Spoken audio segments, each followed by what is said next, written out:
You have a population of butterflies. The expected heterozygosity is 0.8, the inbreeding coefficient is 0.5, and the population size is 10. Find the expected heterozygosity for the next generation. So in this problem, you're going to use this equation as demonstrated.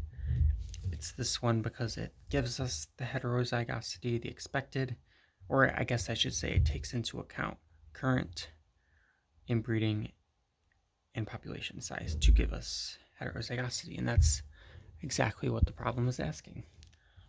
With that, you can plug in your coefficients, so we know we're solving for expected here. Our current heterozygosity is 0.8. Inbreeding is 1 minus this one, inbreeding coefficient, and then just population size as such. With any math, you want to use the order of operations, so you would always start with parentheses first, so I'm just going to simply condense, if you will,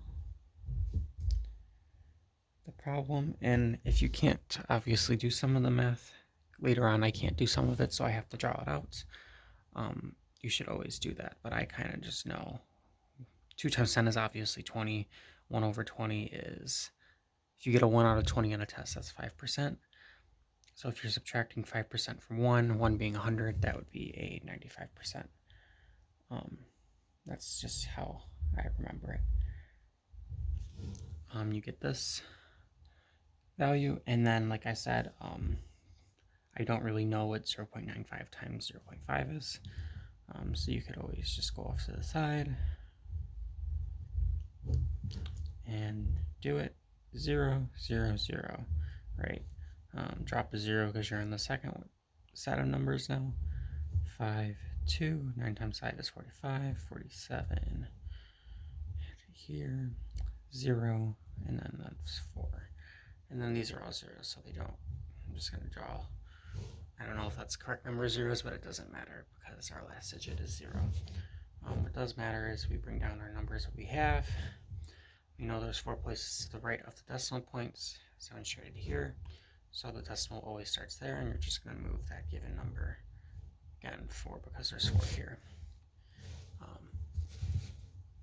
That would give us 0.475, which would be for this number here. And then from that, we can just multiply it by 0.8. Again, I can't do that number in my head, so I'm just going to draw it out.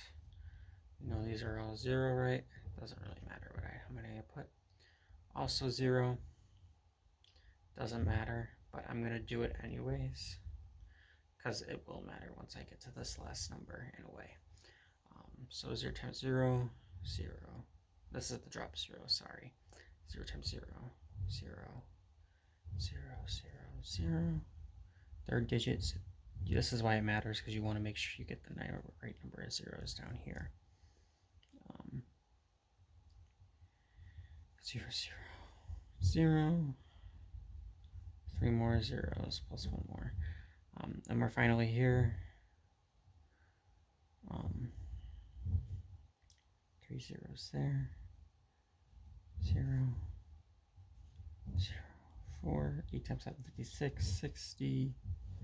And then 32 is 38. 1, 2, 3, 4, 5, 6, 7, 8. 1, 2.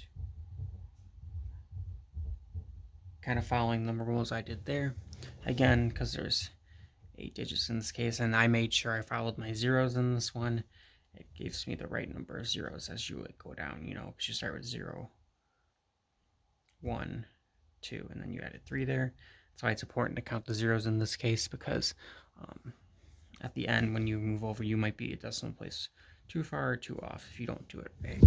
But based off what we know, so then now we just multiplied all of that together, and it would give us the expected heterozygosity of 0.38 for this one.